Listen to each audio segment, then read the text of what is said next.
expecting this. It's 3:20 p.m. Eastern Daylight Time. Severe thunderstorms capable of producing waterspouts were located along a line extending from near Hillsborough Bay to near Anna Maria Island to near Siesta Key, moving west at 10 knots.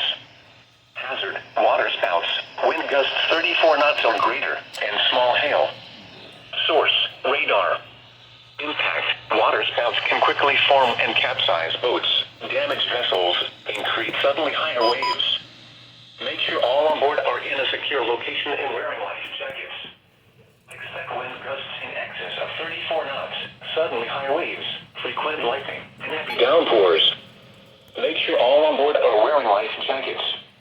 Locations intended include Teresita Bay, Manatee Nearshore Reef, Clearwater Beach, Old Tampa Bay, Howard Franklin Bridge, Madeira Beach Reef, Longboat Key, M4 Reef, Cockroach Bay, Siesta Key, M7 Reef, Anna Maria Island, Treasure Island Reef, M8 Reef, Big Sarasota Pass, Pascagoula Channel, St. Peter's Beach Reef, Southwest Channel, M5 Reef, and M1 Reef.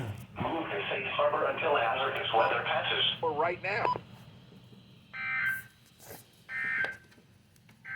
Damn, bro. These are the 3 p.m. observations for the local area on Saturday, April 30th. At Tampa International, it was partly sunny. The temperature was 82. So emotional.